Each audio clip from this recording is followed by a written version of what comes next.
masalah tidak pernah kita undang, datang sendiri. Kira-kira kalau begitu masalah itu kepunyaan kita apa kepunyaan Allah, Bapak Ibu? Kepunyaan siapa? Kita kan nggak pernah minta, datang sendiri. Kepunyaan siapa berarti? Kita apa Allah? Kepunyaan Allah. Kalau masalah itu kepunyaan Allah, siapa yang bisa menyelesaikan masalah? Kita apa Allah? Allah. Kalau begitu, kalau kita punya masalah, yang bisa menyelesaikan masalah adalah Allah. Kira-kira kalau kita punya masalah, harusnya kita ini pusing atau santai saja? Kan Allah yang bisa nyelesain, serahin aja sama Allah. Begitu. Artinya, berarti kalau hari ini sebetulnya kita sedang punya masalah, sedang punya ujian, sedang punya beban, nggak mungkin manusia nggak punya masalah. Terus kita ingin menyelesaikan masalah, maka kata kuncinya apa? Minta pertolongan kepada siapa? Allah. Berarti kan kalau kita punya masalah, cara agar masalah ini selesai harus minta pertolongan kepada Allah. Bismillahirrahmanirrahim. Assalamualaikum warahmatullahi wabarakatuh. Waalaikumsalam warahmatullahi wabarakatuh. Alhamdulillahilladzi khatama Rajab summa jaa ba'dahu bi Sya'ban fa insyaallah balighna Ramadan. Alhamdulillahilladzi arsala rasulahu bil huda wa dinil haq liyudhhirahu ala dini kullihi wa kafa billahi syahida.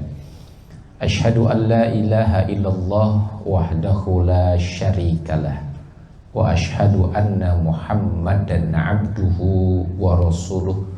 Allahumma salli wa sallim wa barik ala sayyidina wa maulana Muhammadin wa ala alihi wa sahbihi ajma'in.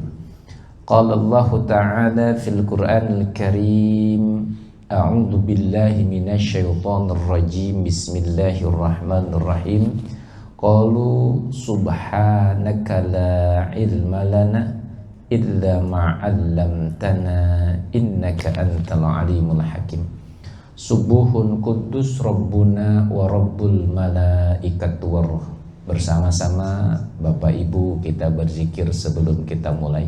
Subhanallah walhamdulillah wa la ilaha illallah wallahu akbar wa la haula wala quwwata illa billahil aliyyil azim. Doa bersama-sama. Allahumma antas salam wa minkas salam wa alayka ya'udus salam wa hayyina rabbana bis salam wa adkhilna jannata daras salam. Tabarakta rabbana wa ta'alaita ya dal jalali wal ikram. Amin ya Allah ya rabbal alamin. Sehat Ibu Bapak? Alhamdulillah, Masya Allah. Mudah-mudahan waktu yang dimanfaatkan oleh kita di sela-sela kita melaksanakan kewajiban kita untuk sharing ngobrol tentang agama, mudah-mudahan menjadi keberkahan untuk kita semuanya. Amin ya Allah ya Rabbal alamin. Ibu Bapak, saya hari ini lebih seenaknya mungkin ngobrol ya, sharing tentang Rajab sama Sya'ban, karena saya memang lebih nyamannya sharing, bukan ustadz soalnya ya, kebetulan hanya dikasih amanah saja, tapi sebetulnya belum berkapasitas menjadi ustadz, sehingga mungkin lebih nyamannya kita ngobrol sharing saja. Sagat Ibu Bapak, batan apa lagi? Karena mungkin sharing, saya sering ngasih sedikit obrolan pertanyaan kata. Baik, Bapak Ibu bahagia, kita mulai dari sebuah pertanyaan. Mohon izin saya tanya Bapak Ibu. Adakah di antara Bapak Ibu semuanya yang hadir di majlis ini yang pernah libur cuti dari yang namanya masalah dan ujian? Ada? Acungkan tangannya. Yang pernah libur dan cuti dari yang namanya ujian dan masalah. Ada Pak? Gak ada. Berarti kalau nggak ada, ini wajah-wajah bermasalah semua berarti ya. Hampir semuanya punya masalah. Berarti kalau pertanyaan selanjutnya saya tanyakan lagi, acungkan tangan yang pingin punya masalah. Gak ada juga. Atau acungkan tangan yang pingin tidak punya masalah. Ada? Kalau ada, saya laporkan ke malaikat Ajroil. Karena orang yang tidak punya masalah berarti sudah wassalam. Nah, kalau pertanyaan selanjutnya, kalau ini kita nggak pingin punya masalah, kok ada masalah? Bahkan kita tidak pernah bisa cuti dari masalah, masalah tidak pernah kita undang, datang sendiri. Kira-kira kalau begitu masalah itu kepunyaan kita apa kepunyaan Allah, Bapak Ibu? Kepunyaan siapa? Kita kan nggak pernah minta, datang sendiri. Kepunyaan siapa berarti? Kita apa Allah? Kepunyaan Allah. Kalau masalah itu kepunyaan Allah, siapa yang bisa menyelesaikan masalah? Kita apa Allah? Allah. Kalau begitu, kalau kita punya masalah, yang bisa menyelesaikan masalah adalah Allah. Kira-kira kalau kita punya masalah, harusnya kita ini pusing atau santai saja? Kan Allah yang bisa nyelesain, serahin aja sama Allah. Begitu. Artinya, berarti kalau hari ini sebetulnya kita sedang punya masalah, sedang punya ujian, sedang punya beban, nggak mungkin manusia nggak punya masalah. Terus kita pengen menyelesaikan masalah, maka kata kuncinya apa? Minta pertolongan kepada siapa?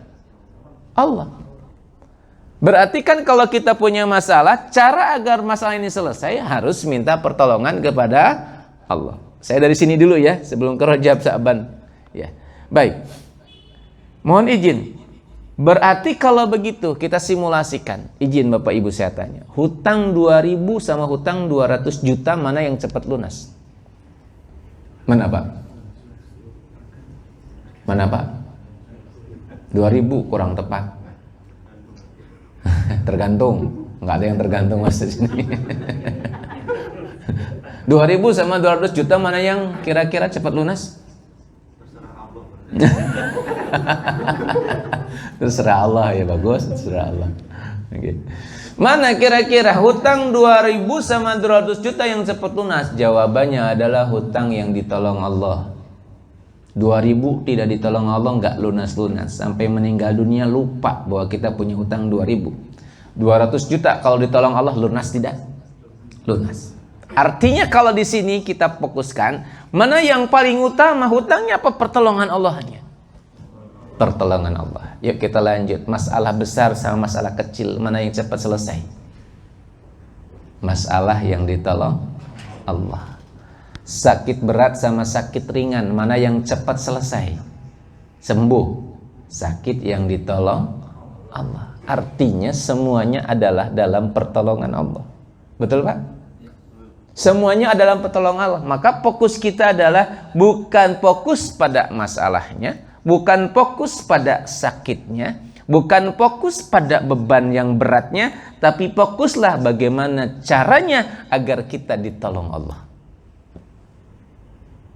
Lalu pertanyaan selanjutnya, gimana caranya Allah menolong kita? Ya Bapak Ibu, ada jawabannya dalam Quran, ikuti saya bersama-sama. Bismillahirrahmanirrahim.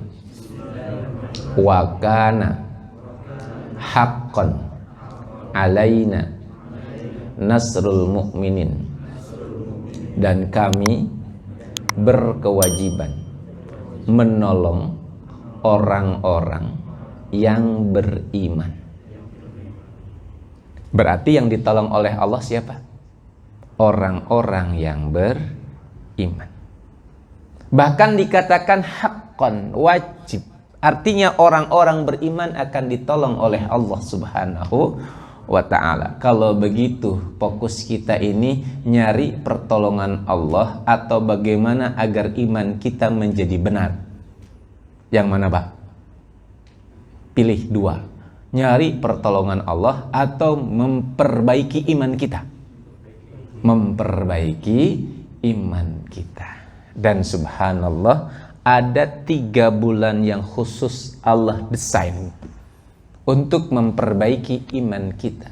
Rajab, Sa'ban, Ramadan. Itulah keutamaannya. Yuk kita lihat terlebih dahulu. Kita punya masalah nih. Ujung dari Ramadan itu apa? Kutiba alaikumusiyam kama kutiba alal ladina min qablikum la'allakum tattaqun. Output dari Ramadan itu adalah takwa. Sedangkan Allah di surat At-Talaq menyampaikan wa may yattaqillah yaj'al lahu makhraja.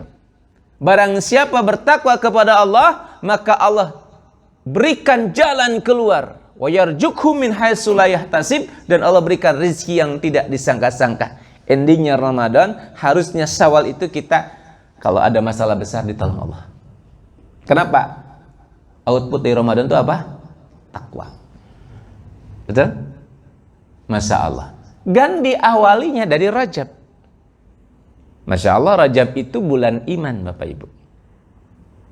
Nah, tentang iman sebelum saya lanjut, agar kita lebih, karena memang ini butuh iman. Di bulan Rajab itu adalah bulan melatih iman. Kenapa? Karena ada sesuatu yang tidak masuk logika kita. Nah, sebelum sampai ke sana, kita akan bahas lebih dahulu. Ada sebuah fadilah, keutamaan, nikmat, kasih sayang Allah kepada manusia yang Allah titipkan, yang ini semuanya sangat penting. Satu, pikiran atau logika. Yang kedua, iman atau keyakinan. Ini dua ini penting, sangat penting. Yang membuat kita beda dengan hewan itu adalah dua ini. Satu apa? Pikiran. Yang kedua, keimanan. Nah, namun kita harus mengenal dua-duanya. Apa itu pikiran, apa itu iman? Atau logika. Sehingga ketika kita ingin memahami tentang iman, kita harus memahami terlebih dahulu apa itu logika, agar kita tidak tumpang tindih. Bapak Ibu, logika itu apa? Sesuatu yang bisa kita nalar. Kita simulasikan. 1 tambah 2 berapa? 3. Ini masuk logika kan? Ini logika. Garam rasanya apa? Asin. Itu logika. Baik. Itu logika simulasi ya. Sekarang coba kita lanjut. Sesuatu yang dilogikakan ya udah pakai logika. Tapi kalau sudah tidak bisa dilogikakan, jangan nyerah. Ada yang kedua. Kita harus pakai apa? Iman. Yuk kita simulasi lagi. 1 tambah 2 berapa? 3. Kali 2 berapa? 6. Alhamdulillah. Luar biasa. Pangkat 12. Akar kuadrat 2. Sin 7. Log 8. Kotangan 5. Berapa? Ini sudah di luar logika Bapak Ibu. Nah, kalau ada sesuatu di luar logika, jangan nyerah. Pakai yang kedua. Apa? Iman atau yakin. Bapak Ibu tinggal percaya saja sama saya. Saya sudah punya jawabannya. Jawabannya 4. Percaya betul? Terserah, mau percaya boleh, enggak juga nggak apa-apa. Saya ngarang.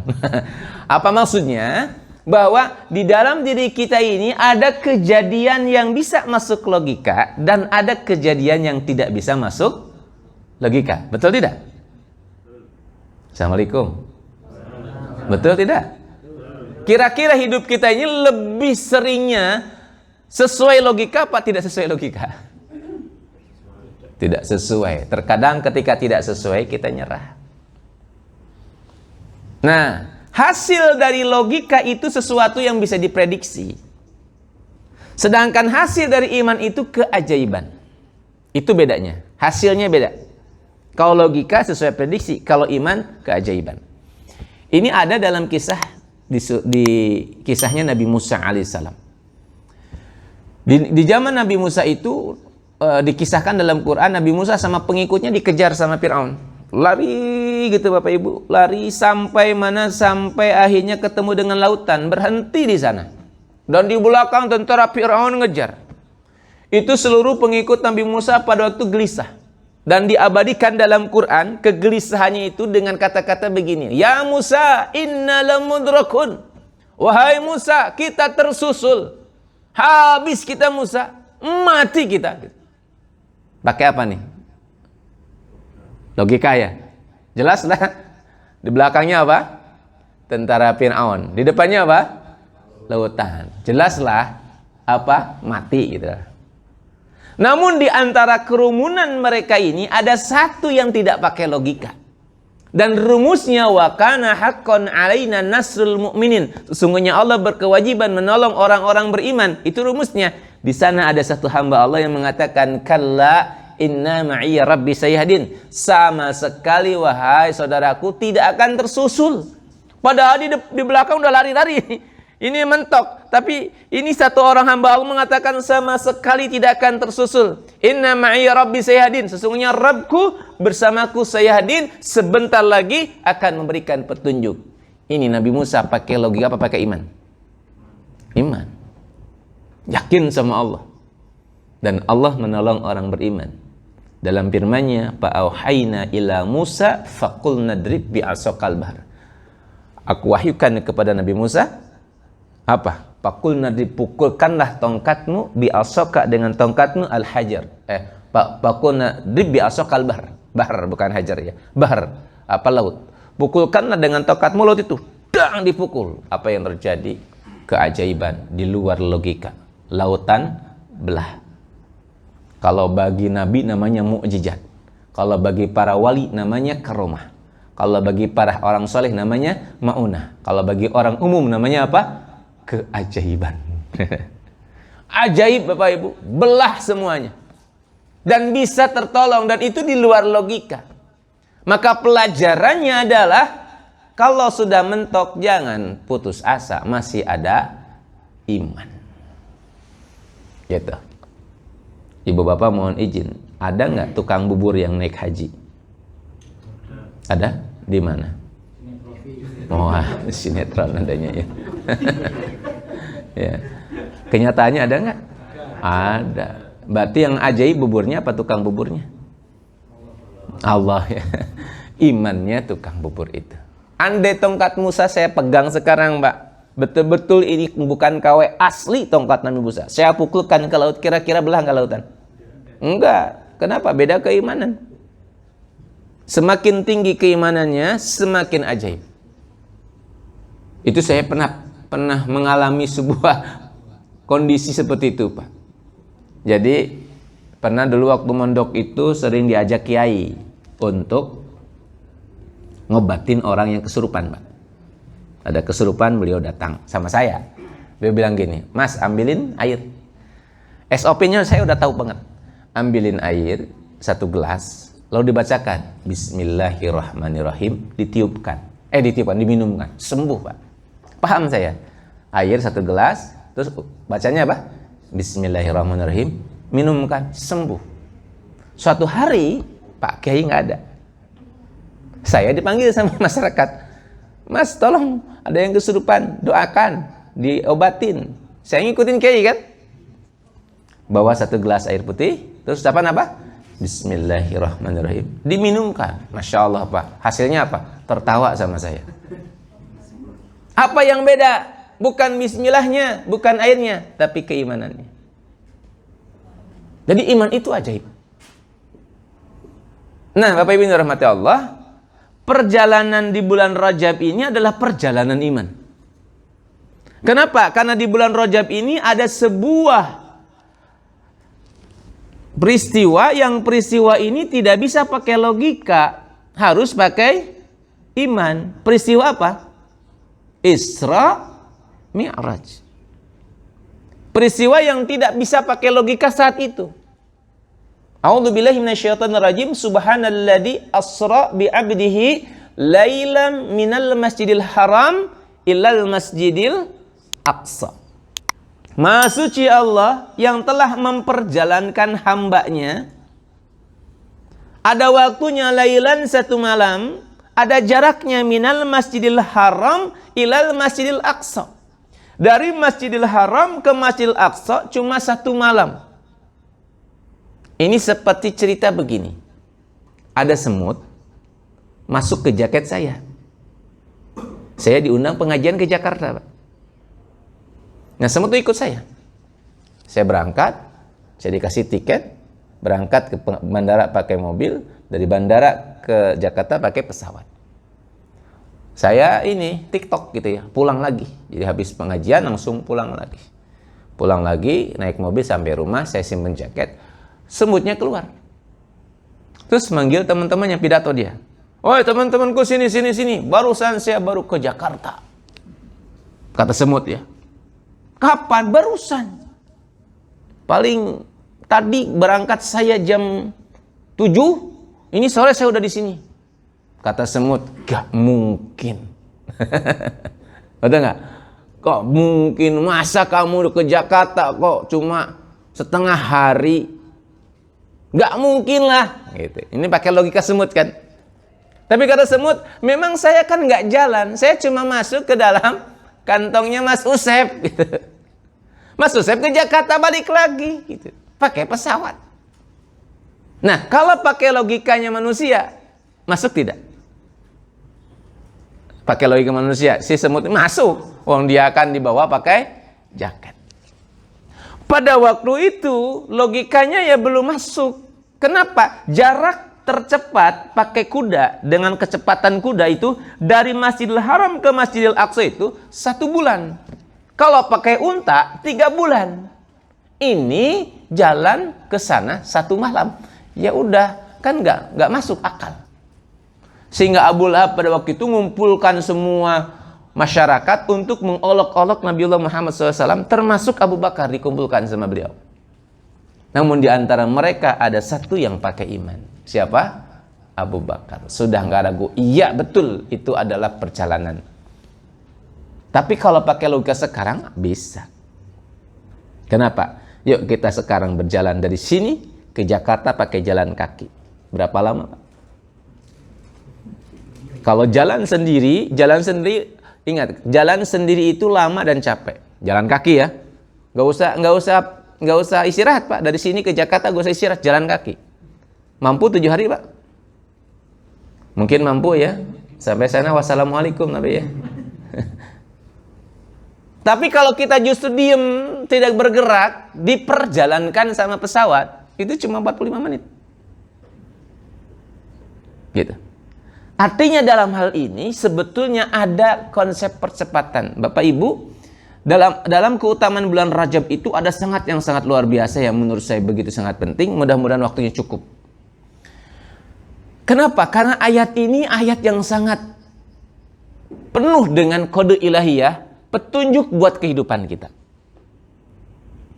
Pertama, ayat ini dimulai dengan kata-kata Subhana Maha Suci.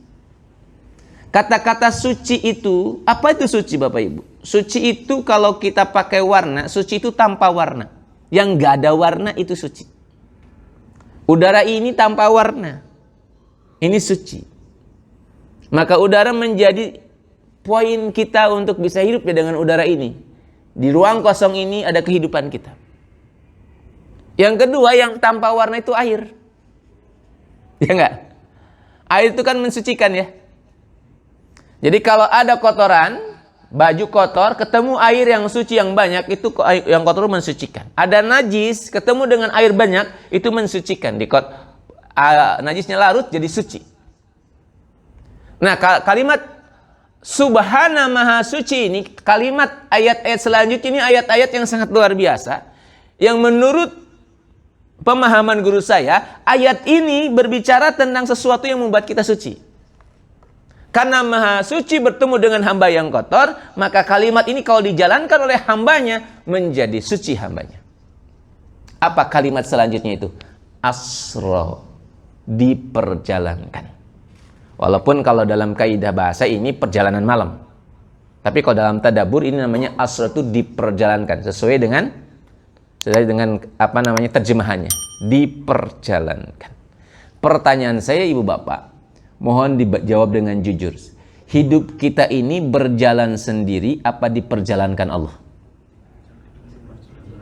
Ngapunten. Kira-kira hidup kita ini berjalan sendiri apa diperjalankan Allah? Diperjalankan Allah ya. Bisa nggak kita menahan tua? Bisa nggak kita menahan umur? Bisa nggak kita menahan malam? Nggak bisa. Jadi kalau kita lihat seluruh alam semesta ini diperjalankan oleh Allah. Kita nggak bisa menahan dan menolak tua. Tiba-tiba usia udah 45 tahun. Tiba-tiba usia udah 50 tahun. Nggak bisa menolak. Kenapa? Diperjalankan. Kesadaran kita bahwa hidup diperjalankan itu mensucikan. Karena yang membuat kotor itu adalah saat kita merasa mampu berjalan sendiri. Kalau dalam bahasa Inggrisnya ngeyel atau merekedeweng. Ada orang Inggris di sini. Tahu kalau ada orang Inggris di sini tahu merekedeweng artinya ya. Ngeyel gitu ya. Jadi ambisi, semuanya harus diatur sendiri. Padahal hidup ini diperjalankan Allah. Saat kita sudah mulai mengatur kehidupan, saat itulah kekotoran datang. Jadi kita sadari bahwa hidup itu diperjalankan oleh Allah. Ini yang pertama. Yang kedua, kalimat abdihi, hambanya. Hambanya ini juga luar biasa. Hamba Allah itu siapa yang mampu menyadari bahwa hidup ini diperjalankan Allah, ya hambanya. Dan kalau diperjalankan Bapak Ibu, perjalanan kita ini menjadi cepat. Tadi kan perjalanannya perjalanan jarak ya. Ada waktunya 1 malam. Itu kan jarak. Tapi ada nggak perjalanan nasib? Ada Bapak Ibu. Kita harus yakin bahwa kalau diperjalankan oleh Allah, nasib kita dipercepat sama Allah. Ada sebuah kisah di waktu saya mendampingi haji 2024. Ada seorang kiai. Beliau menyampaikan kisahnya saat sela-sela istirahat itu.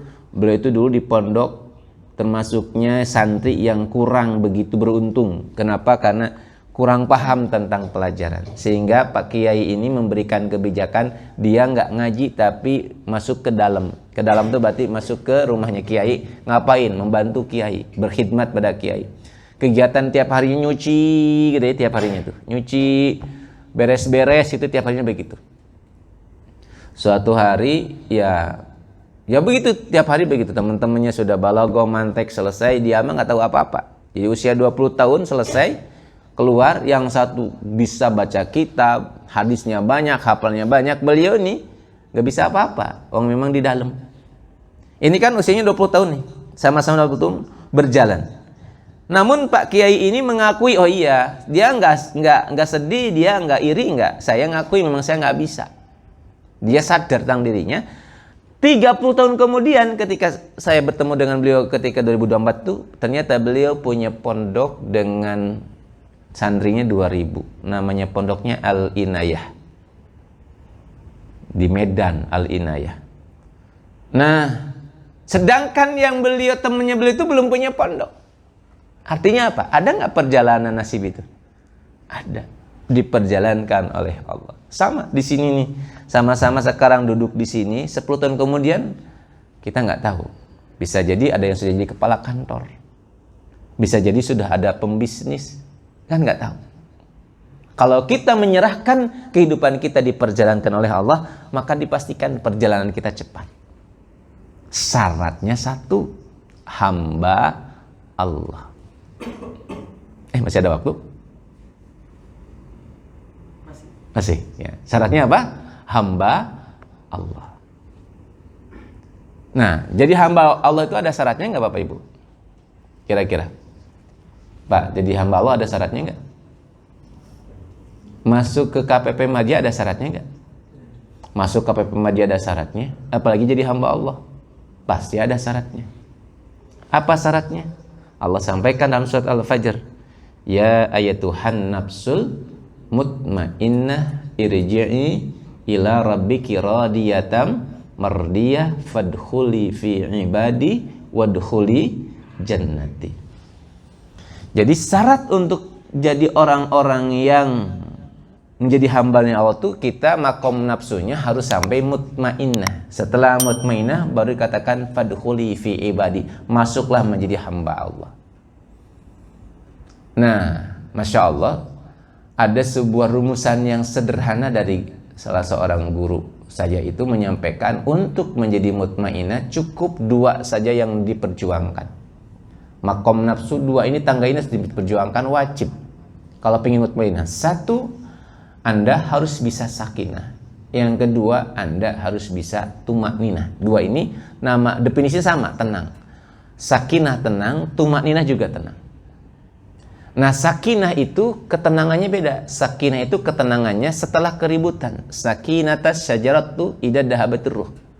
Pohon itu menjadi tenang setelah anginnya ribut. Jadi ketenangannya setelah keributan.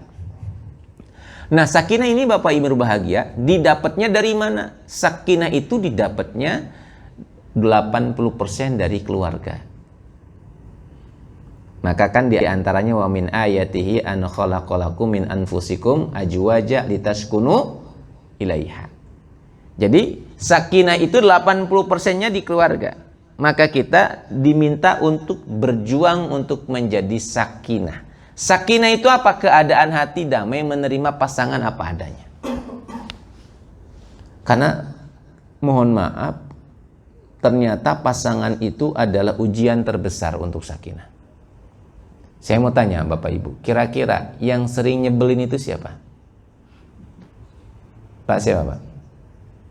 Yang sering nyebelin itu, yang bikin Bapak sering marah siapa? Kayaknya kok malu-malu mau nyampaikan. Bilang aja istri gitu. Kenapa susah amat sih? Ya, karena emang itu disampaikan begitu. Istri juga sama, yang bikin kesel itu suami. Itu kan keributannya. Namun kalau kita sudah mampu menerima apa adanya istri kita, apa adanya suami kita, saat itulah kita bisa menerima, dan itulah sakinah. Sakinah itu adalah menerima dengan apa adanya pasangan kita. Nggak ada sedikit pun kekesalan. Jadi kalau kita masih interaksi dengan marah, dengan capek, itu belum sakinah. Harusnya dalam kondisi apapun istri kita, perilakunya, entah itu tanggal 1 maupun tanggal 30. Tanggal 1 kan seneng ya, 30 biasanya cemberut, kita biasa aja. Nah, itu namanya sakinah. Nah, kalau kita sudah bisa sakinah di rumah tangga, karena memang ibadah paling panjang itu kan rumah tangga, maka insya Allah kita bisa sakinah di tempat lain, di pekerjaan. Dan sakinah ini juga bisa didapatkan dengan zikir. Dengan apa lagi? Dengan baca Quran. Nah, itu sakinah. Porsi kedua, tumakninah. Sama-sama tenang. Cuma ini hanya didapatkan dari ibadah yang sang utusan itu untuk mendapatkan perintahnya harus datang langsung ke Allah. Kalau perintah-perintah yang lain, zakat, haji, itu nggak usah. Tapi untuk ibadah ini beliau harus datang. Bahkan perintah ini tidak ada perantara Nabi. Siapa? Malaikat siapa? Jibril. Nggak ada perantara. Ini langsung Jibril nggak bisa masuk. Allah dan Rasulnya menentukan satu perintah yang dari sana kita dapat namanya tumakninah, yaitu sholat. Sampai-sampai sholat itu diminta sang Nabi datang ke sana karena sholat itu adalah pelajaran keimanan, dan karena sholat itu sesuatu hal yang mohon maaf nanti hasilnya ajaib. Satu-satunya ibadah yang diperbolehkan untuk memohon kepada Allah itu adalah sholat. Bahkan perintah Allah untuk minta tolong itu kan bismillahirrahmanirrahim, wasta'inu bisabri wassalah. Mintalah pertolongan kepada Allah dengan sabar dan salat. Kalimat ista'inu ini kalimat perintah. Dijawabnya adalah saat kita salat berdiri, dalam rukun salat ada kalimat iyyaka na'budu wa iyyaka nasta'in. Hanya kepadamulah kami beribadah dan hanya kepadamulah kami meminta pertolongan. Nasta'in ini jawaban kita kepada Allah yang menyuruh ista'inu bisabri wassalah. Dan dalam hadis kursi ketika kita mengatakan iyyaka na'budu wa iyyaka nasta'in, ini ada jawaban dari Allah. Hada baini wa baina abdi. Ini antara hamba aku dan hambaku. Ini perhatikan kalimat selanjutnya. Wali abdi, dan untuk hambaku ma sa'alak, apapun yang diminta. Artinya sholat itu semua apa yang diminta terkabul. Cuma syaratnya satu, wa innaha lakabiratun illa alal khasiin. Syaratnya satu, khusyuk. Khusyuk itu syaratnya tumakninah.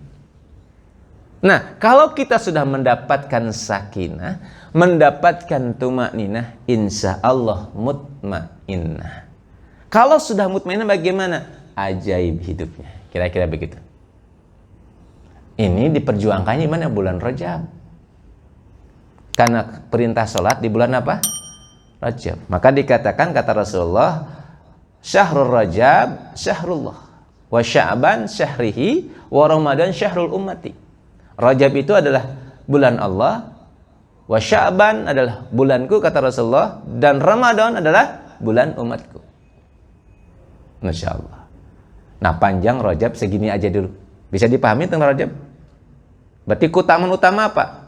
Ayo perjuangkan sakinah sama mutmainnah agar kita mendapat apa? Sakinah sama tumakninah agar kita mendapatkan apa? Mutmainnah, jadi hamba Allah, sehingga kita diperjalankan. Dikatakan salat itu apa? Mi'rajul mu'minin. As-salatu mi'rajul mu'minin. Salat itu apa? Mi'rajnya orang-orang yang beriman. Salat itu apa definisinya? Bapak Ibu, salat itu definisinya apa? Hubungan yang erat, bukan hanya sekedar hubungan, tapi hubungan yang erat antara hamba dan khalik, yang diatur secara syariat, yang diawali dengan takbir, diakhiri dengan salam. Maka yang disebut dengan suatu ada hubungan yang erat.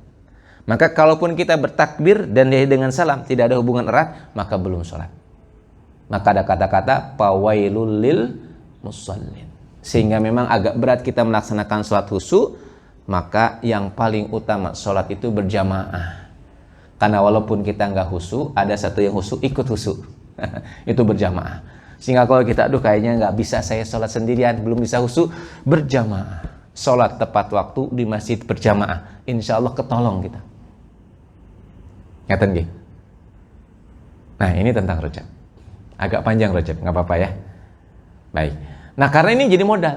Nah, ketika kita sudah bisa sholatnya khusyuk, kita sudah mutmainnah, maka masuk ke Sya'ban. Dikatakan kata Rasulullah, Sya'ban ini adalah tempat di mana amal-amal kita terfa'ul amal, diangkat amal-amal kita. Dikatakan Rasulullah, dalika syahru yughollun nas. Ini adalah bulan yang sering dilalaikan manusia. Hada baina Rajab wa Ramadan. Dia adalah bulan di antara Rajab dan Ramadan. Syahru tarfa'u fihil amal. Yaitu bulan di mana tempat amal-amal itu dinaikkan oleh Allah. Diangkat ke atas.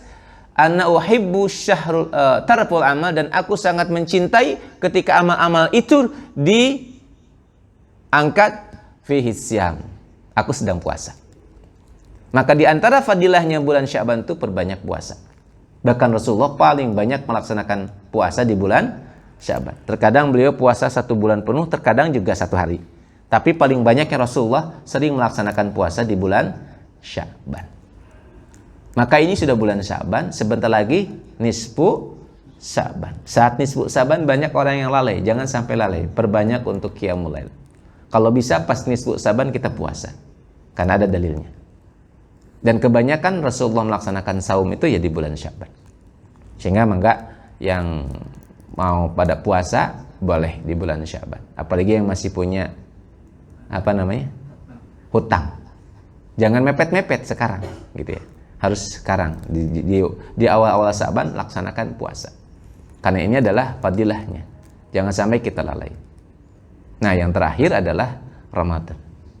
Ramadan ini adalah, kita kan ada di Ramadan itu 1 bulan, 1 malam yang lebih baik 1000 bulan. Mohon maaf, ini persiapannya bukan pada bulan Ramadan, tapi sejak bulan Rajab. Rajab, Sya'ban, Ramadan. Insya Allah dapat Lailatul Qadar. Maka mari kita siapkan bulan Sya'ban itu lebih baik. Ini disebut dengan syahrihi, bulannya Rasulullah. Maka ikuti apa yang dilakukan Rasulullah. Apa? Berpuasa. Minimal ketika nisfu Sya'ban kita berpuasa. Karena ketika tarfa'ul amal, amal diangkat oleh Allah Subhanahu wa ta'ala. 3 bulan ini parameternya apa? Syawal. Maka Syawal disebut peningkatan. Ada nggak peningkatan? Ada nggak solusi dari masalah kita? Jangan sampai remedi ya. Remedi itu gimana? nggak ada solusi gitu, malah banyak masalah. Jangan-jangan Ramadan kita kurang tepat gitu. Oke, insyaallah itu Bapak Ibu, mohon izin saya persingkat karena mungkin waktu juga. Yang bisa saya sampaikan itu mohon maaf, dan semoga Allah berikan keberkahan untuk kita semuanya. Matur sembah nuwun. Assalamualaikum warahmatullahi wabarakatuh.